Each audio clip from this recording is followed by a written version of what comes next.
За сайн байна уу? Life skills-ийнхаа дараагийн бичлэгийн үзээд улам хүч хэрхэгжиж байгаа чамд энэ өдрийн мэндийг хүргэе.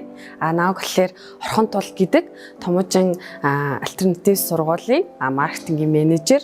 Тэгээд оно гэж дууддаг байгаа. Тэгээд өнөөдөр чамд ямар сэдвээр энэхүү бичлэгийг хүргэж байгаа вэ гэхлээр манлайлал гэдэг сэдвээр чамтай ярилцах чинь. Тэгээ би энэ сэдвийг авчаад айгүй олон зүйл бодсон байхгүй юу? Манлайлал гэдэг нь одоо яг юу юм бэ? Тэгээ манлайлал гингүүт яалтчгүй нөгөө манлайлагч гэдэг хүн гарч ирнэ те. Тэнгүүт манлайлагч хүн гэдэг нь өөрөө хин юм. Тэгээ би өөрөө манлайлагч билүү? Би хүмүүсийг манлайлдаг билүү гэл ингээл. Тэгээ би өөрөө ингээд хүмүүсийг манлайлдаггүй хэрнээ ингээд хүүхдүүдэд ийм юм заах нь зөв буруу гэж бүр баах юм бодсон бохгүй юу? Тэгээ бүр эргэлзээд за ном унших хэрэгтэй юм болоо гэснээр бүр Google дээр манлайлал гэж юу вэ гэж үгээ хайж байгаа. Тэгээ би ингээд бодож жагаад өөрөөр яг энэ манлайлал буюу манлайлагч гэдэг нь тухайн одоо энэ ойлголтыг тайлбарлахад жоохон буруу үг ашиглаад байгаа юм байна гэж би бодсон. Яагаад вэ гэхлээр одоо яг манлайлагч гэж хэн бэ гингүүт чамд одоо яг ямар хүн төсөөлөгч юм? Нэг төсөөлтөө. Миний төсөөллөөр болохоор ингээд манлайлагч гिचэнгүүт нэг юм байгууллагын захирал хилцээний дарах ч юм уу те нэг багийн ахлагч ч юм уу нэг тийм нэг удирддаг нэг тийм хүн санаанд ороод байгаа байхгүй юу. Тэгэхээр би энэ манлайлагч гэдэг үгийг нөлөөлөгч болгол ямар вэ гэж бодсон. Мэдээж одоо жишээлбэл одоо яг юун дээрээс би ойлгож авсан бэ гэхлээр одоо манай медиа багийн хувьд манай удирдлага буюу одоо яг бид нэрийг одоо манлайлах хэвээр хүн ч гэдэг юм уу те тэр хүн гэхэлэр даймаа. Тэнгүүд даймаа манлайлагч юм чинь тэгвэл даймаа л одоо яг бид нэр юу хийхийг хэлээл даймаа багийн уур амьсгалыг авч яваал даймаа бид нэрийг чиглүүлэх хэвээр байна гэд бодонгууд үгүй юм шиг санагдаж байгаа байхгүй юу? Багийн гишүүн болгон тодорхой хэмжээнд ямар нэгэн үүрэгтэй ямар нэгэн байдлаар тухайн багт нөлөөлдөг. Тэгжиж тухайн баг яг ингэж амжилттай ажиллаа хийх үгүй юу гэдэг нь гарч ирдэг учраас энэ үг нь буруу юм байна. Нөлөөлөгч гэдэг үг нь тэгвэл зөв юм байна. Нөлөөлөгч буюу манлайлагч гэдэг хүн нь болохоор хүн бүр байх юм байна. Заавал нэг тийм цаанаасаа төрсөн юм авьяастай бусдыг байлдан дагуулдаг тийм хүн биш. Хүн болгон тодорхой хэмжээнд тодорхой байдлаар хүмүүст нөлөөлж ямарваа нэгэн зүйлийг манлайлж идэг гэдэг үднэс би энийг ойлгож авсан. Тэгээд одоо жишээлбэл те би бол багийнхаа хувьд бол өөрийгөө би тэгвэл яг багтаа яаж нөлөөлж байгаа юм бэ гэж бодоод үзсэн чи би өөрөө юм нээлттэй тэгээ жоохон юм далжгар хүн. Тэгээд ингээл заримдаа ингээл хит ингээл амар сериэсл ингээл ажил руугаа ороод ингээл хит ингээл уур амьсгал жоохон онцгой болоод байгаа юм шиг санагдав. За хэдүүл гоё хөгжим сонсож идэм эсвэл шал утга учиргүй ингээл хөгжилтэй юм хүм яриад ингээл энэний талаар юу гэж бодож чинь тэрний талаар юу гэж бодож чинь ингээл хүмүүсийн дунд амар яриа үсгэх туртай. Энэ нь яг ингээд бүр гадны хүний зүгээс харахад энэ ямар сонин ажилгүй далжгар гарвэ гэж бодож байгаа ч гэсэн би тодорхой хэмжээнд багтаас нэг юм эрэг тийм нөлөөлөл уур амьсгалыг үзүүлж идэм болов уу гэж би боддог.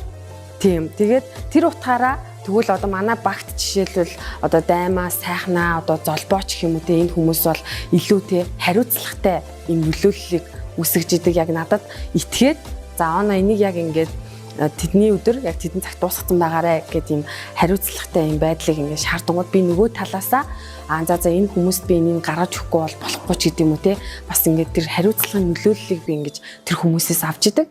Тэгэхээр заавал удирдахч хүн багийнхандаа нөлөөлж чиглүүлж ингэж уриалахгүйгээр багийн гишүүн болгон багт нөлөөлж тодорхой зүйл манлайлдаг байгаа. Тэгээд яг энэ нөлөөлөгч буюу манлайлагч хүнд байх бас мэдээж тодорхой одоо шинж чанар те ур чадварууд байх ёстой. Үүний хамгийн эхний одоо шинж чанар ур чадвар бол эерэг хандлага юм аа. Хандлага гэдэг зүйл маш чухал. Тэгээ би энэ хандлага дээр нэг жишээг авч ярмаар байна. Надад яг миний амьдралд амар тод үлдсэн нэг жишээ гэх юм бол би өмнө нь 5 богд групптэй ажиллаж исэн. 5 бог solutions гэдэг компани маркетингийн менежер хийжсэн. Тэгээд ийм шинэ ажилчдаа ийм чиглүүлэх сургалт ордог байхгүй юу? Тэгээд тэр сургалтын дээр манай чиглүүлэгч багш болохоор нэг жишээ авч ярьжсэн. Томьёо буюу тэгштгэл. Тэр нь ямар тэгштгэл байсан бэ гэхлээр мэдлэгийг үрждэг нь туршлага, үрждэг нь хандлага, тэнцдэг нь одоо амжилттай ажил ч юм уу амжилттай одоо аз жаргалтай амьдрал гэсэн юм тэгтгэлээсэн баггүй юу. Тэгээ манай тэр чиглүүлэгч багш тайлбарлахдаа хүн мэдлэгтэй байж болно те. Хүн туршлагатай байж болно. Хандлага сөрөг буюу хасах утгатай байх юм бол хичнээн одоо мэдлэгтэй агаад хичнээн туршлагатай агаад ямар ч нэмэргүй бүгд хасах утгатай гарна штэ. Манайхаа одоо үржиж хувааж чадах юм чи ойлгож байгаа тийм. Тэгэхээр одоо зүгээр жишээ авахудтай амар мэдлэгтэй туршлагатай хэрнээ орж ирснэдээ багийнхан дундаа энэ угаасаа бүтэхгүй энэ угаасаа боломжгүй гэл ингээл сөрөг хандлага гарах юм бол ямар ч тийм одоо үр дүнгүй гэх юм уу. Тэрний оронд мэдлэг багтай тэгээ өмнө нь ингээл ажиллаж исэн туршлага багтай ч гэсэн хийж чадна. Бид нэр ямар нэгэн байдлаар ингээд хийж чадна те. Ийм шалтгаан биш дандаа шийдэл ярьдаг байх юм бол эсэргээрээ те ямар ч лсэн нэмэх одоо эерэг утгатай энэ хөтөлбөрийн маань гарна гэж ярьжсэн. Тэгээ энэ айгүй чухал юм болов. Тийм ч учраас одоо ажлын байрууд те HR-ууд хүний нөөцүүд байгууллагууд одоо туршлага мэдлэг гэхээс илүү тухайн хүн яг ямар хандлагатай байгааг илүү их чухалчилж авч үздэг. Тэгэхээр ямарваа нэгэн зүйл урайлж байгаа, манлайлж байгаа, нөлөөлж байгаа хүн өөрөө маш эерэг хандлагатай байх хэрэгтэй. Мэдээж эерэг зүйл урайлж эерэг зүйлд ингэж нөлөөлж иж тухайн хүмүүст илүү одоо нөлөөлж чаддаг. Тийм болохоор эерэг хандлага бол number 1 зүйл. За үүний дараагаар нөлөөлөгч, манлайлагч хүн ямар ур чадвартай байх хэрэгтэй вэ гэхлээр хариуцлагатай байдал буюу үлгэр жишээ байдалтай байх хэрэгтэй. Одоо жишээлбэл ингэ л да. За одоо манай томоохон альтернатив сургуулийн хувьд бол өглөө бүр одоо фитнес одоо жимд явдаг. Тэгтэл одоо би өөрийгөө одоо нэг урайлж ийн гэж бодъё л доо. За бүгдээрээ өстө жимэндээ явъя өстө нэр алын малыг гэл ингээл манлайлал урайлал ингэснээ маш их өөрөө байхгүй бол тэ өстө за ингээд оноогаас ингээд өөр ирэхгүй юм чинь ингээл тэ амар утгагүй болчихно. Тэгэхээр тухайн одоо манлайлж байгаа урайлж байгаа тэр зүйлээ өөрөө хийж өөрөө тийм байж үлгэр дуурайл үзүүлж иж бусад хүмүүс нь тэрнээс үлгэр жишээ аваад энэ хүн чадчихээн энэ хүн хийж гэн тэгвэл би угаараа тутах юм чи гэдэг юм те ингээд цаашаага ингэж юу авд уран зориг авч хийдэг байгаа. Тэгэхээр үлгэр жишээ байдал буюу хариуцлагатай байдал маш чухал. Тэгээд хариуцлагатай байдал дээр дахиад нэг зүйл ярих нь юу вэ гэхэлэр ямарваа нэгэн зүйл манлайлж урайлж ямарваа нэгэн зүйлийг эхлүүлж байгаа бол заавал зорилго үр дүнгийн багийнхандаа бусдаа маш сайн тайлбарлаж авах хэрэгтэй. Тэгэхгүй бол одоо зүгээр за хэрүүлээ жимд явъя. Яагаад жимд ирэхгүй байгаа юм бэ? Жим гэл ингийн орон жимд явснаар бид нэр ингээд одоо тий ийм үр дүнд хүрнэ. Одоо юу гэдэг чинь за бүүндээ энэ сар 10 кг турыг ч гэдэг юм уу. Яг тодорхой ийм зорилго үр дүн тавьж иж тэгээд дараа нь тэр үр дүнгээ хэмжиж иж илүү одоо тухайн тэр урайлж байгаа манлайлж байгаа зүйл нь үр дүнтэй байх юм болов гэж бодож байна. Мэдээж тэнгуүтээ араас нь байнга follow up хийж явах хэрэгтэй. Чи өчигдөр жимдээ явсан уу? Өнөөдөр жимдээ явсан уу? Тэгвэл яагаад явахгүй гол те яагаад явахгүй? За тэгвэл явцгаа ямар шийдэл гарах вэ? Маргааш тэгвэл би чамааг одоо ингээд замаараа дайраад авъя ч гэдэг юм те. Тухайн жимд явахд хэцүү байл.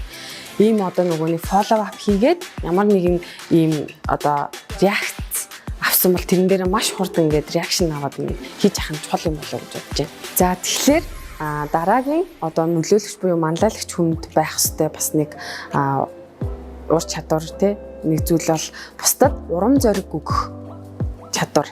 Энэ нь яагаад чухал вэ гэхлээр ерөөхдөө бол одоо энэ үг үзэж байгаа чи бол бас ойлгож байгаа. Үг маш чухал гэдэг хүнд зүгээр л те өглөө ингээд баг үг үйлдэлтэй өглөө зүгээр хаа ингээл ингээл хүний гоё чанга твэрхэд хүн тэрнээс айгүй ингээд тэр өглөөнийхөө өдрийнхөө ирч хүчийг авдаг.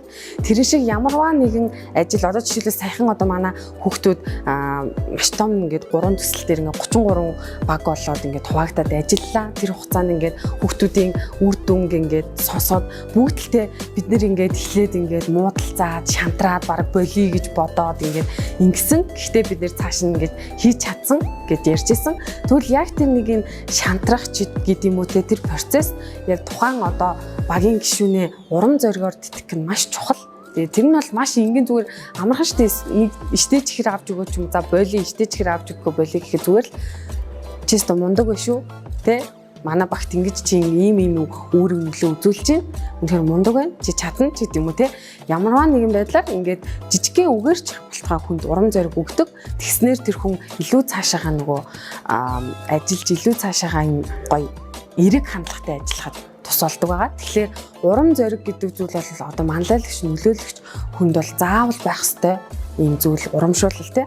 Нөгөө талаар бас зэмлэл гэдэг зүйлийг мартаж болохгүй. Бас нөө эрэг сөрөг зүйл гээд байдаг гэдэг шиг. Тэгэл бүр хийж чадахгүй, бүр ингээл хийхгүй залхуураад байгаа хүнийг толгойг нь илчээс та чадчих болж гин гэж болохгүй. Ямар нэгэн байдлаар бас ингээд чадахгүй байгаа зүйлийг хэлээд те.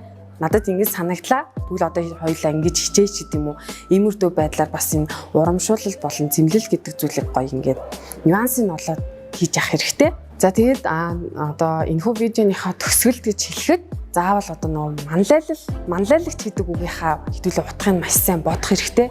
Манлайлагч гэхээрэл заавал тийм компани захирал нэг дарга те эсвэл юм ахлагч юм удирдлагын түвшний хүн гэж бодохгүйгээр чи ч гэсэн тодорхой хэмжээнд багийнхандаа нөлөөлж идэг, тодорхой хэмжээнд тодорхой зүйлийг манлайлж идэг учраас өнөөдөр чи өөрийгөө бас манлайлагч гэж бодоод дээрх одоо ур чадваруудаа хөгжүүлвэл ирээдүйд бусдыгаа манлайлдаг те бусдаа эерэг хандлага үзүүлдэг, урамшуулдаг юм мундаг нөлөөлөгч манлайлагч болно гэдэгт бол итгэлтэй байна.